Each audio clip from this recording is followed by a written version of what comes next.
بنگلہ دیش کے بانی شیخ مجیب الرحمان 22 مارچ 1922 کو صوبہ بنگال کے ایک گاؤں فرید پور میں پیدا ہوئے۔ شروع سے ہی سیاست میں دلچسپی رکھتے تھے۔ وہ واقعی مضبوط سیاسی صلاحیتوں کے مالک تھے اور ایک باصلاحیت خطیب بھی تھے جو اپنی پرجوش تقریروں سے ہر طرح کے ہجوم کو مسحور کر سکتے تھے۔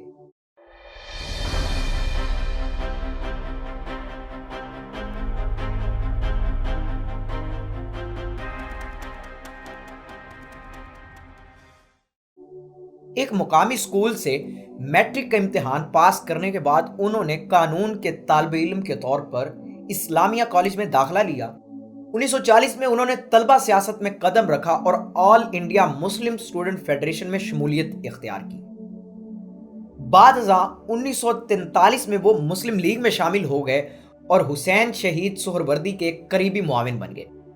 انہوں نے پاکستان کی آزادی کے لیے مسلم لیگ کی جدوجہد میں فعال کردار ادا کیا۔ 1947 میں وکیل بننے کے بعد انہوں نے سہروردی اور دیگر بنگالی مسلم لیگیوں کے ساتھ کلکتہ میں فرقہ وارانہ تشدد کو روکنے کے لیے فعال طور پر کام کیا۔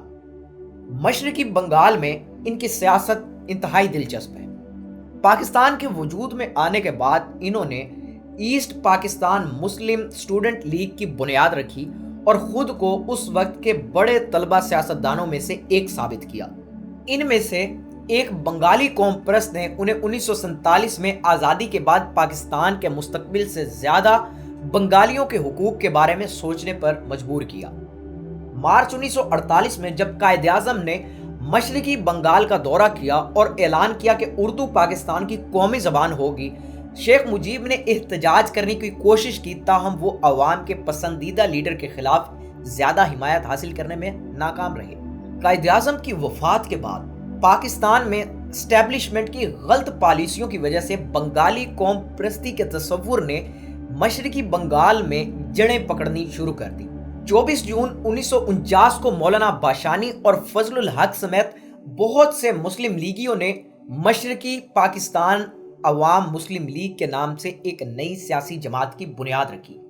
مجیب کو پہلے جوائنٹ سیکرٹری نامزد کیا گیا اور بعد میں پارٹی کا جنرل سیکرٹری بنا دیا گیا۔ 1950 میں سہروردی نے آل پاکستان عوامی مسلم لیگ کے نام سے ایک پارٹی کا آغاز کیا اور مجیب نے اس نئی پارٹی کو منظم کرنے میں ان کے ساتھ مل کر کام کیا۔ پارٹی کے پلیٹ فارم سے وہ 1954 میں مشرقی بنگال کی قانون ساز اسمبلی کے لیے منتخب ہوئے۔ انہیں مشرقی بنگال کی اسمبلی نے پاکستان کی دوسری آئین ساز اسمبلی کے رکن کے طور پر بھی نامزد کیا۔ جب 1958 میں ایوب خان نے مارشل لا لگایا تو مجیب نے اس کی مخالفت کی اور نتیجتاً گرفتار ہو کر 1.5 سال قید میں رکھ دیے گئے۔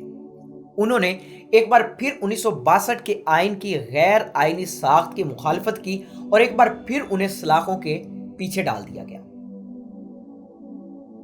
سن 1963 اور 64 کے دوران سہروردی اور خواجہ ناظم الدین کی موت کے ساتھ بنگالی سیاست مجموعی طور پر مجیب کے ہاتھ میں آ گئی۔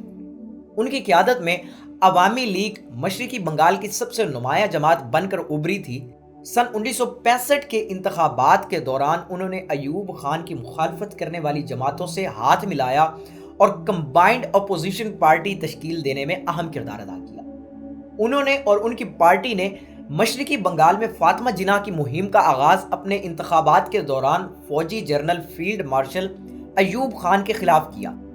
فاطمہ جناح نے مشرقی بنگال سے مغربی پاکستان سے زیادہ ووٹ حاصل کیے۔